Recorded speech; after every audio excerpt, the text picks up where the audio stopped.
मित्रों, आज हम लोग 50-60 साल के दशक में ये देख रहे हैं कि जितने भी प्राकृतिक संसाधन थे उनका बेहतर सा दोहन हुआ। नतीजा ये हुआ कि आज हमारा किसान खेती से ऊब चुका है, आत्महत्याएं कर रहा है और खेती में जितने भी संसाधन उपयोग होते हैं उनकी हालात दिन पर दिन ख़राब होती चली जा रही है। जैसे आप देखिए, पानी का वाटर ग्राउंड लेवल नीचे जा रहा है। हमारी धरती माता ज़मीन इतनी पॉल्यूटेड हो गई है कि उसका कोई भी उत्पाद अब खाने लायक नहीं बचा है। स्थिति ये है कि पूरे देश के अस्पताल अब मरीजों से भरे पड़े हुए हैं। नतीजा ये है कि हर आदमी प्राकृतिक जीवन जीना चाहता है, लेकिन उसको ऐसी व्यवस्थाएं नहीं मिल पा रही हैं। कारण जो भी हो ये तो मैं नहीं कह सकता हूँ, लेकिन हमारे एक पूर्व मित्र सहकर्मी इस पर 15-20 सालों से अपने अनुभव और अपना शोध और इस पर चिंतन कर रहे हैं कि आखिरकार क्या ऐसे कारण हैं कि किसान आत्महत्या कर रहा है, हमारे उत्पाद खाने लायक नहीं हैं और प्राकृतिक संसाधनों का किस तरह से दोहन हो रहा है। आप देख रहे हैं आज भूगर्भ जल की क्या हालत हो गई है और मुझे नहीं लगता है कि ये बहुत ज़्यादा व्यवस्था इस तरह की 20-25 सालों से ज़्यादा चल पाएगी।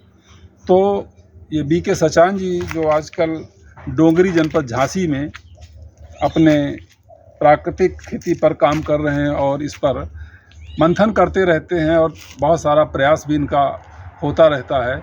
आज मैं उनके प्रक्षेत्र पर भ्रमण पर आया हुआ हूँ और चल करके उन्हीं से पूछते हैं कि इन 15 सालों में आपका क्या तजुर्बा रहा, कैसे उन्होंने इस चीज़ को आगे बढ़ाया और उनका क्या अनुभव कहता है इसमें कि हम अपनी पुरानी परंपराओं पे लौट के जाएं।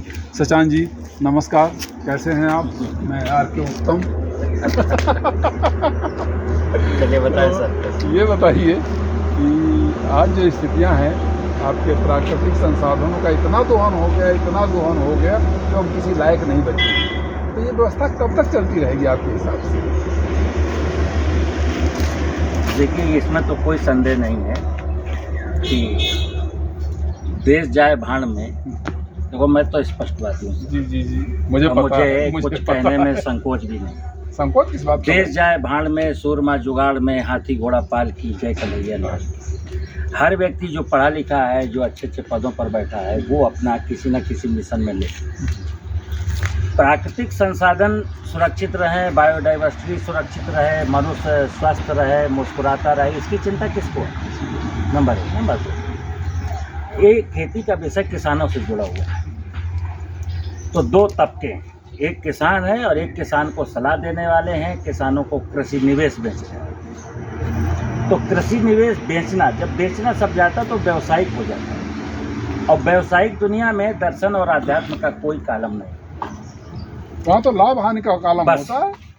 तो किसान भी लाभ कमाना चाहता है और एक वैज्ञानिक और एक पेशेवर उद्योगपति जो एग्रीकल्चर इनपुट बनाता है और जो बेचता है वो लाभ कमाना चाहता है। उसका ये नतीजा है जो आपने पूछा कि प्राकृतिक संसाधन खराब हो गए, बायोडाइवर्सिटी खराब हो गई, अस्पताल जो है मरीजों से भरे पड़े। वर्तमान में देखिए, हमारे भारत सरकार और हमारी प्रदेश सरकार बाय हार्ट रियलिटी, हमारे आदरणीय मोदी जी और आदरणीय योगी जी और हमारे कृषि मंत्री आदरणीय सूर्य प्रताप शाही जी बाय हार्ट ये चाहते हैं कि देश का, प्रदेश का किसान प्राकृतिक खेती की ओर लौटे। बिल्कुल सही, मैं आपकी बात से सहमत हूँ। लेकिन जाने अनजाने जो ये उनका तो एक निर्देश है, उनकी एक परिकल्पना है कि ऐसा होना चाहिए, लेकिन अब बीच की जो तो हमें आपको करना है ना, बीच में जो एजेंसियां हैं वो ये बिल्कुल नहीं चाहती कि ऐसा हो, बिल्कुल नहीं चाहती ऐसा हो। क्यों? बहुत सारे लोगों के रोजगार बंद हो जाएंगे, धंधे बंद हो जाएंगे, चौपट हो जाएंगे, ताले लग जाएंगे। बहुत बड़ी मेडिकल लॉबी है, बहुत बड़ी साइड की लॉबी है, वो वही चाहते हैं जो। अब देखिए, आपका जो मेडिसिन का है ना, ये इंटरनेशनली गवर्न है, ऐसा नहीं है। उसको आप नहीं रोक सकते हो एक दिन में। वो जैसा चाहते हैं वैसा चलाते हैं। ठीक वैसे ही एग्रीकल्चर की जो पेस्टिसाइड की दुकान है, जिसको एग्री क्लिनिक कहते हैं, वो भी किसी मेडिकल स्टोर से कम नहीं है। वहाँ भी देखिए कि बिल्कुल। 100 प्रकार के मॉलिक्यूल भरे पड़े हैं और वो किसान लाता है। अब कारण ये है सर कि देखिए किसान के साथ मैं पिछले 13, 14, 15 सालों से पूरी क्षमता के साथ ये चाहता हूँ कि देश का किसान जागरूक हो और कृषि जैसे विषय को रियलिटी में धरातल स्तर से समझने का प्रयास करें। और कुछ नहीं है, खेती का धन, खेती का जो खेती एक्चुअल खेती क्या है? खेती दर्शन है, खेती आध्यात्म है, खेती धर्म है, खेती पूजा है, खेती साधना है, खेती उपासना है, खेती ही जीवन शैली है। और मनुष्य की जो 3 मूलभूत जरूरतें हैं, हम कहते हैं आज की तारीख में लोग भौतिक संसाधनों की ओर दौड़ रहे हैं, लेकिन मैं कहता हूं कि ढेर सारे भौतिक संसाधन मैंने दे दिए और आपको भोजन नहीं है, पानी नहीं, हवा नहीं, बोलो क्या करोगे? अभी कोरोना में आपने देख लिया था ना, ऑक्सीजन के लिए जो अस्पताल में गया मर गया, जो पीपल के पेड़ के नीचे बैठ गया वो जिंदा हो गया। खेती विशुद्ध रूप से दर्शन शास्त्र का विषय है, पंच महाभूत का विषय है। पंच महाभूत की जब बात आती तो सीधे सीधे रिश्ता भगवान से, भूमि से, जल से, वायु से, आकाश से और सूर्य से। देखिए आप, मैं कैमरामैन से कहूँगा जरा हमारे इस छोटे से फार्म हाउस की बायोडाइवर्सिटी दिखा दे।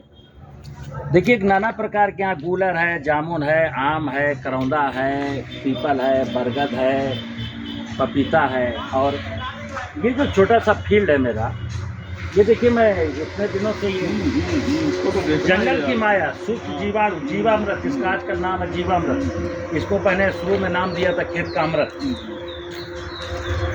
ये खेत का अमृत मैं बना रहा हूँ 17 सालों से, और जीवामृत का विज्ञान आया अभी से। तो मैं क्या कहता हूँ कि जो लोग प्राकृतिक खेती की बात भी करते हैं ना, जाने अनजाने वो भी कहीं ना कहीं उसी जुगाड़ में है कि हमारा बिजनेस कैसे स्टार्ट हो जाए। ये संस्कृति का विषय, संस्कृति में जो ये है ना व्यवसाय, व्यवसाय जहाँ आएगा वहाँ संस्कृति और संस्कार नष्ट हो जाएगा। तो मैं तो कोशिश कर रहा हूँ कि भाई किसानों को मोटिवेट करूँ, किसानों को जागरूक करूँ, और मैं ऐसे ही जागरूक कर सकता हूँ कि ये मेरा एक छोटा सा, बहुत बड़ा नहीं है। अब आपको देखिए पपीते का पेड़, कोई यूरिया, डीएपी, पोटाश नहीं है, किसी प्रकार का इंसेक्ट नहीं है, किसी प्रकार का कोई रोग नहीं है, और पपीते ही नहीं, यहाँ मेरा करेला खड़ा है, लौकी है, तरोई है, कई सारी। और मैं कहूँगा कैमरामैन से देखिए जरा ग्रासेस दिखा दे, मुझे किसी भी वीड से कोई दुश्मनी नहीं है। ये नेचर ने, भगवान ने अगर ये वीड्स बनाए हैं तो इनकी कोई उपयोगिता है, कोई ना कोई औचित्य है। देखिए आप 84 लाख योनियों में, जैसे एक सिद्धांत बता दूं आपको, एक परमपिता परमात्मा सर्वशक्तिमान है, एक ऊर्जा है, प्रकाश है, चेतना है, उसी के अंश सब में, उस परम चेतना का अंश प्रत्येक जड़ एवं चेतन जगत की इकाई में, हम में भी है, जीवों में है, वनस्पतियों में भी है, पपीते में भी है, सब जगह है, विद्यमान है वो। लेकिन ये जो पंच महाभूत है, ये इसके हाथ पांव है। जब इनको धरती को, पानी को, हवा को, आकाश को, अग्नि को अलग अलग करते हैं तो इन्हीं को मैं कह देता हूँ देवता। वायु देवता, जल देवता, धरती देवता, आकाश देवता, सूर्य देवता। लेकिन जैसे मुट्ठी, ये हाथ है मेरा, अब ये कहेंगे आप अंगूठा है, ये मिडिल फिंगर है, ये तर्जनी है, फलानी है, दिमागी है, लेकिन अब क्या है? मुट्ठी है। तो ये जब पंच महाभूत का विज्ञान, जब पंच महाभूत के पांचों ये जो जड़ इकाइयाँ हैं वो जब मिल करके कुछ वर्क करती हैं, उसी का नाम है भगवान।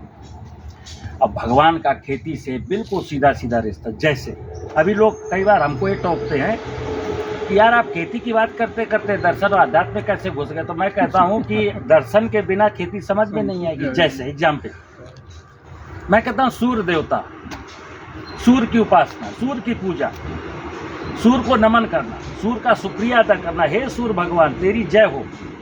कारण पपीते का पेड़ हो, चाहे कोई भी वनस्पति हो, चाहे जो हो, अभी ये वर्तमान में सूर्य की रोशनी से फोटोसिंथेसिस करके ही हमको भोजन पका के देंगे, तो सूर्य का है। ये पपीता जमीन से उठ करके ऊपर को जा रहा है, नाना प्रकार के पेड़ जो 20-20 फुट के हो रहे हैं, आकाश की बदौलत। आकाश अगर इनको गति न देता, तो ऊपर कैसे जाते? अब धरती में खड़ा है, बेस क्या है खेती का? जमीन, अगर ये जमीन ना होती तो मैं लौकी, तरोई, कद्दू, पपीता, अर्जुन का कहाँ लगाता। तो सॉइल बेस है। देखिए, जब आप कहते हो प्राकृतिक खेती को कैसे आखिर किसान आत्महत्या ना करे, कैसे लोग स्वस्थ हो जाएं, कैसे खेती की लागत घट जाए, कैसे हमारे प्राकृतिक संसाधन बच जाएं, कैसे मेरे बायोडाइवर्सिटी बच जाए, तो एक सूत्र दे रहा हूँ, सिंपल सी कहानी है। जब प्राकृतिक खेती की बात आती है तो प्राकृतिक खेती में soil, seed, climate and biodiversity, 4 चीज़ें हैं, 5वीं कोई चीज़ ही नहीं। Soil, seed, climate and biodiversity. अभी क्या है, सॉइल वीक है, अब मुझे धान उगाना है, सॉइल वीक है, और धान जैसी फसल जिसको बहुत न्यूट्रिशन चाहिए वो मैं यहाँ ग्रो करूँगा, तो फिर क्या मजबूरी होगी, वो वेजिटेटिव ग्रोथ के लिए मुझे रासायनिक उर्वरक चाहिए। अब धरती में इम्बैलेंस होंगे। देखिए, आपने क्या दिया, NPK दिया ना, और आप ही तो विज्ञान ही तो कहता है पौधों को 16 पोषक तत्वों की जरूरत है, और दे क्या रहे हो NPK। तो पोषक तत्वों के बीच में इम्बैलेंस क्रिएट होना है, और जैसे ही इम्बैलेंस क्रिएट होगा तो बीमारी आएगी। अब बीमारी आएगी तो क्या चाहिए, फंजीसाइड चाहिए। तो सॉइल के अकॉर्डिंग क्रॉप कौन सी है। अब बायोडाइवर्सिटी आता है, चिड़िया नहीं है, तितली नहीं है, मधुमक्खी नहीं है, मेंढक नहीं है, अब वेजिटेबल बोदी है, इंसेक्ट आएगा तो वो पेस्टिसाइड की दुकान चलेगी, इंसेक्टिसाइड लाओगे डालोगे तो आपकी लागत बढ़ेगी। अगर आप सॉइल का क्रॉप से क्या रिलेशन है, क्रॉप का जलवायु से क्या रिलेशन है, क्रॉप का बायोडाइवर्सिटी से क्या रिलेशन है, अगर ये 4 चीज़ों को कोरिलेट नहीं करते हैं, soil, seed, climate and biodiversity, तो आप प्राकृतिक खेती नहीं कर सकते। और आज की तारीख में एजेंसियां यही चाहती हैं कि किसान को ऐसा मिसगाइड करो कि प्राकृतिक खेती का हल्ला तो खूब मचे, लेकिन हो ना पाए। क्योंकि मैं तो कई बार डंके की चोट पर कहता हूं कि प्राकृतिक खेती के तथाकथित विशेषज्ञ कई बार हो ना हो इन्होंने सुपारी ले रखी हो। पक्की बता रहा हूं कि भाई एक काम करो, आप आओ मेरे साथ और तुम ऐसा शगुफा छोड़ो कि लोग लगे रहे, तुम्हारा भी नाम हो जाए और लोग कर ना पाए। यहाँ 2 चीज़ें, एक चीज़ मैं रोकूंगा आपको। देखिए, आज़ादी के पहले ठीक है, आपके इस देश में ना तो कोई उर्वरक था और ना कोई कीटनाशक था। बिल्कुल ठीक, हम खेती करते थे, प्राकृतिक पैदा करते थे, प्राकृतिक खाते थे, प्राकृतिक जीते थे। तो बामुश्किल से एक आध कस्बे में एक आध छोटा मोटा डॉक्टर वैद्य हकीम हुआ। बिल्कुल। ठीक है, आज आप झांसी में, मैं आ रहा था कानपुर से, मैंने देखा कि 2 किलोमीटर तक केवल नर्सिंग होम है, 360 नर्सिंग होम है उस मेडिकल मंडी में। दूसरा पहलू, एक आपका चूंकि प्राकृतिक खेती की तरफ है, मैंने अभी पिछले 2 महीने में कई सारे राज्यों का जल की उपलब्धता के ऊपर भ्रमण किया। स्थिति यह है कि मुझे नहीं लगता कि आपके देश में 25 साल से ज़्यादा के लिए पानी है। बिल्कुल नहीं। प्रतिदिन प्रतिवर्ष 2 से 3 मीटर पानी नीचे जा रहा है। बिल्कुल जा रहा है। बहुत सारी कंट्री ने अपना क्रॉपिंग पैटर्न बदल दिया। चाइना ने भी रिसेंटली कहा कि हम धान नहीं उगाएंगे, हम धान दूसरों को खरीदेंगे। कारण कि 1 किलो धान पैदा करने में, चावल पैदा करने में आपको 1200 से 1500 लीटर पानी लगता है। ठीक, तो एक्वाफर में पानी तो खत्म हो जाएगा और पानी के संचय की कोई बात नहीं कर रहा है। तो वो एक महत्वपूर्ण पहलू है कि अगर हमको जिंदा रहना है तो पानी को भी बचाना होगा। देखिए मैं सर वही कह रहा हूँ। देखिए, हाँ, आइए मैं आपको, मैंने बोला नहीं, आप मेरी बात सुन। देखिए, आप आइए, हम पिछले 17 सालों से, मैंने क्या बताया कि एक रहीमदास जी का दोहा है कि रहीमन बिरवा खेत में सींचे थे कुमलाए और रहे भरोसे राम के पत्थर पर हरियाए।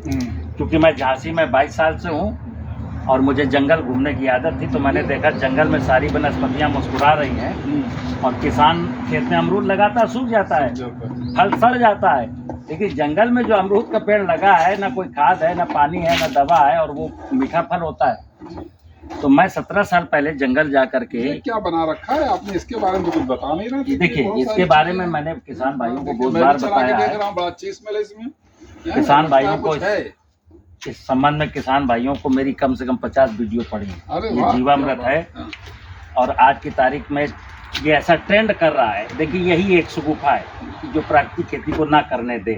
अच्छा, ये जीवामृत इतना ट्रेंड कर रहा है कि अगर प्राकृतिक खेती का नाम आता है, प्राकृतिक खेती माने लोग समझते हैं जीवामृत, और जीवामृत को इतने हल्के में ले रहे हैं कि उसी से फैले उड़ने से सब। मैंने अभी एक दोहा बोला, रहीमन बिरवा खेत में सींचे ते कुम्हलाए, और रहे भरोसे राम के जंगल पत्थर पर हरिया। सही। पत्थर पर जंगलों में आप जाएंगे तो सैकड़ों प्रकार की हाँ, वनस्पतियां हैं, और वनस्पतियां सारी वनस्पतियां मुस्कुरा रही हैं, और सब एक दूसरे के सह अस्तित्व में जी रही हैं। तो प्राकृतिक खेती का विज्ञान है, जो दर्शन है, वो सह अस्तित्व में जीने की कला है। एक दूसरे के क्योंकि ऊपर आप समझिए कि परमात्मा ने 84 लाख योनियों की रचना की, उसके बाद मनुष्य योनि की रचना की, और मनुष्य कहते हैं भूमंडल पर परमात्मा की सबसे सुंदर एवं अंतिम रचना है, और मनुष्य ही ज्ञान का अवतार है। तो मनुष्य को ही ये मैनेज करना है, खेती या प्राकृतिक खेती, ये मनुष्य को मैनेज करना है। तो सही कह रहे हैं आप। सारी 84 लाख योनियां अपने अपने वर्क में लगी हुई हैं। परमात्मा ने जिस इकाई की रचना जिस निमित्त के लिए की है, वो वही काम करोड़ों सालों से करती चली है। मनुष्य को जो काम सौंपा गया था, मनुष्य वो अपने उसको जो परमात्मा का डायरेक्शन था कि तुमको ये करना, वो सब भूल गया। हाँ। और ये अपनी मन मर्जी से यहाँ जीने लगा। इसलिए ऐसे चैलेंजेस हमारे सामने कलयुग में आए हैं। तो मैं क्या कहता हूँ कि थोड़ा सा जब मैं आध्यात्म की बात करता हूँ तो लोग कहते हैं यार खेती से तुम दर्शन पर आए, दर्शन से तुम आध्यात्म पर आओ, तुम पागल हो। मेरी बहुत क्रिटिसाइज होती है, लेकिन मुझे कोई परवाह नहीं। क्यों? काम करने वाले आध्यात्म के बिना, आध्यात्म क्या कहता है कि अंतःकरण से विचार करिए आपका जन्म क्यों हुआ। तो जन्म यहाँ मुझे रोटी खाने के लिए और मल विसर्जन करने के लिए नहीं हुआ। फिर बताओ, मनुष्य का धर्म है सर्वे भवन्तु सुखना सर्वे सन्तु निरामया सर्वे भद्राणि पश्यन्तु माँ कश्चित् दुःख भावयेत्। तो हमारा धर्म है हम जिएंगे, हंसेंगे, मुस्कुराएंगे, खेलेंगे, कूदेंगे, कमाएंगे, लेकिन हम उस जलाशय को कैसे भूल जाएंगे जिसमें बचपन में नहाए थे। हम उस खलिहान को कैसे भूल जाएंगे जिसमें मैं खेला था, जिसमें नाना प्रकार के पेड़ थे। मैं उस भैंस को, उस गाय को कैसे भूल जाऊंगा जिसका दूध पी करके आज मैं 58 साल का हो गया। मैं उस किसान को कैसे भूल जाऊंगा जिसका उगाया हुआ अन्न मैं आज भी खा रहा हूँ। मैं उस धरती को कैसे भूल जाऊंगा जिसकी गोद में मैं खेल रहा हूँ। तो यहाँ आध्यात्म कहता है कि जिनकी बदौलत आपका जीवन चल रहा है उनके बारे में सोचिए। चाहे जमीन हो, चाहे जल हो, चाहे वायु हो, चाहे अग्नि हो, चाहे आकाश हो, या किसान हो, या गरीब हो, या कोई भी इकाई हो, 84 लाख योनि, सर्वे भवन्तु सुखना। इस मंत्र में केवल मनुष्य के कल्याण की बात है। पूरे इस यूनिवर्स में जितने भी 84 लाख योनियों की रचनाएं हैं, सब के बारे में कल्पना की गई। सर्वे भवन्तु सुखना, सभी निरोगी और सुखी रहें। ये बता सुजान जी, ये आपने जो जीवामृत बनाया है, हाँ। इसका हमारे किसान भाई आपकी प्राकृतिक खेती करने में कैसे? देखिए, मैंने बहुत सारी बात ये कही है, बस किसानों को मैं ये समझाता हूँ कि मित्र प्राकृतिक खेती की ओर लौटना है।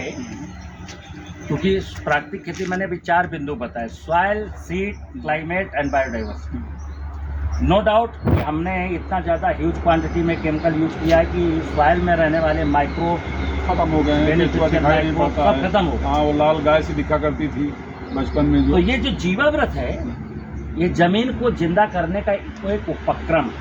जैसे मैंने बोला जंगल की माया, ये बैनर लगा जंगल आधारित प्राकृतिक खेती। जंगल से मिट्टी ला करके जंगल में वो माइक्रोब्स, वो बेनिफिशियल लाभदायक सूक्ष्म जीवाणु सारे मौजूद हैं जो हमारे खेतों में नहीं है। तो मैं जंगल की मिट्टी ला के उनका यहाँ प्रोपोगेशन करता हूँ, उनका संख्या बढ़ाता हूँ। हाँ, जीवाणुओं की संख्या बढ़ाते हैं। ये एक ड्रम जो है, जब मेरी विधि के अनुसार कोई बना लेता है तो ये एक ड्रम 10 एकड़ जमीन के लिए सफिशिएंट। अच्छा, ये इसकी 20 लीटर मात्रा 1 एकड़ सॉइल। और डालने का तरीका सबसे फेवरेट जो समय है वो है रेनी सीजन। देखिए, मैंने 1-2 वीडियो में कहा है कि बरसात के दिनों में धरती अपना श्रृंगार करती है। बरसात के दिन जैसे एक बेस्ट डिकम्पोजर मटेरियल आपने नाम सुना होगा। देखिए मैं तो करूं क्या, मुझसे निकल ही जाता है। किसान को अगर बाहर निकालना है तो हम कहना पड़ता है। मनुष्य की कोई औकात नहीं है जो किसी ही बायोमास को डिकम्पोज कर दे। उसको तोड़ सकते हो, मरोड़ सकते हो, ग्राइंडिंग कर सकते हो, लेकिन स्वरूप बदल सकते हो।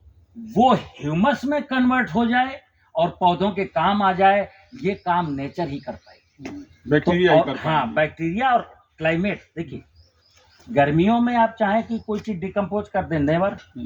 इस समय बारिश के सीजन में हमारे इस खेतों में जो बाग बगीचे की पत्तियां गिरती हैं, बारिश के सीजन में सूखी पड़ी थी, उनको पानी और इस समय सड़ती हैं। डिकम्पोजिशन प्रोसेस इस समय मैं देखूंगा कि पिंटू से कहूंगा, देखिए आप 2 महीने की बारिश है और ये नीचे देखेंगे ये डिकम्पोजिशन प्रोसेस, ये देखिए अपने आप बिना किसी डिकम्पोजर के, देखिए आप, नो नीड बेस्ट डिकम्पोजर।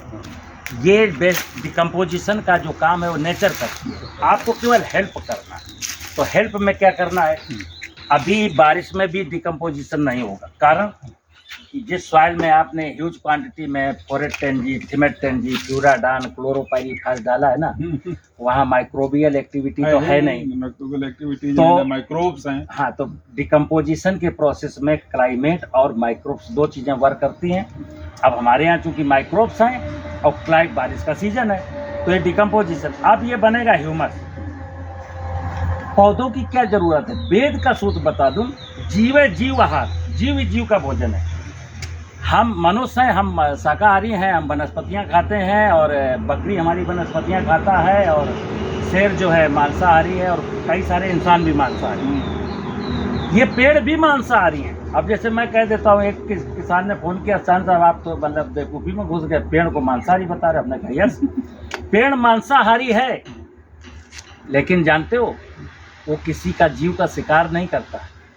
जीव जब नेचुरली मरता है तो उसका जीव द्रव्य ही पेड़ खाता है, और हम कहते हैं जीवांश। जीवांश कार्बन और क्या है, जीवांश। पेड़ों की सबसे ज्यादा जो खुराक है वो जीवांश की है, जीवों का अंश। किनका? जीवों का अंश, जीवों का अंश जीवांश। जीवांश। केंचुआ की इकाई ब्लास्ट हो जाएगी, माइक्रो जो बेनिफिशियल माइक्रोब्स हैं उनका सेल डिवीजन होगा, फिर वो इकाइयाँ ब्लास्ट होती हैं, उनका जीव द्रव्य। यही पौधे का कंप्लीट आहार है। तो मेरा जो आपका प्रश्न था कि किसान आत्महत्या ना करे, मरीज अस्पताल में ना जाए, स्वस्थ रहे, देश फिर से सोने की चिड़िया बने, देश हमारा फिर से पुरोहित राष्ट्र कहलाए, और 17वीं शताब्दी तक हम दुनिया को खाद्यान्न परोसते थे, फिर हम खाद्यान्न परोसे हैं। तो इसके लिए 2-3 सूत्र बता दूं। देश की नीति, मैं तो कई बार कह देता हूं देश की नीतियों के लिए, कि ये मैसेज मेरा देश के नीति निर्माताओं को है। क्या? जहां ग्राउंड वाटर 80 फुट के नीचे गया है, वहां गेहूं और धान की खेती पर बैन लगा दीजिए।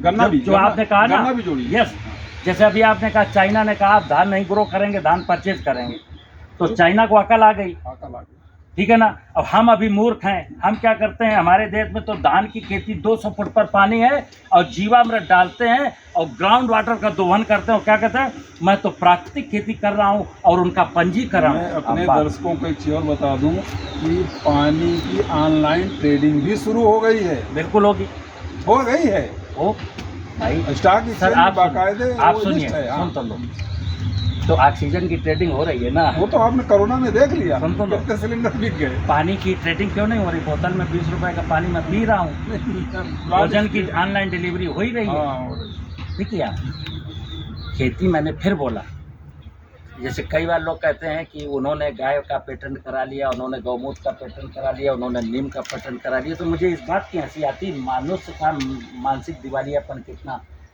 गिर गया, हमारा कितना दिवालिया हो गया। इस नेचर में किसका अधिकार है जो किसी चीज का पेटेंट कराए? ये तो प्रभु की माया है, परमात्मा की माया। आपका राइट ही नहीं बनता यार। आप मोबाइल बनाओ पेटेंट कराओ, टीवी बनाओ पेटेंट कराओ, जो आपने बनाया है नहीं उसको कहाँ से पेटेंट? बरगद के पेड़ का आपको कैसे राइट है कि बरगद के पेड़ का हम पेटेंट करा लेंगे? वो चीज है। आजकल तो ये प्राकृतिक खेती का भी पेटेंट जैसे ही हो गया। प्राकृतिक खेती का लोगों ने पेटेंट कराया। मैं तो कहता हूँ सिंपल बात है सर, कि प्रकृति के वैभव को एक बार दिल से सजा स्वीकार कर लीजिए और सजा दीजिए। प्रकृति के वैभव को, प्रकृति की व्यवस्था को आत्मसात करिए, और नेचर ऑफ ला प्रकृति का क्या कानून है उसको मान लीजिए और उसके कानून के मुताबिक आप चल पड़िए। यही प्राकृतिक खेती है। और ये मैं फिर कहूँगा, जीवामृत जो ट्रेंड कर रहा है, हालांकि मैं भी जीवामृत प्रमोट कर रहा हूँ और मैं अच्छी किस्म का जीवामृत कैसे बनाएंगे वो सिखा रहा हूँ, बट मैं बार बार कहता हूँ जीवामृत फाइनली प्राकृतिक खेती नहीं है। खेत की मेड़ नहीं होगी, खेत की मेड़ पर पेड़ नहीं होंगे, बायोडाइवर्सिटी नहीं जिंदा होगी।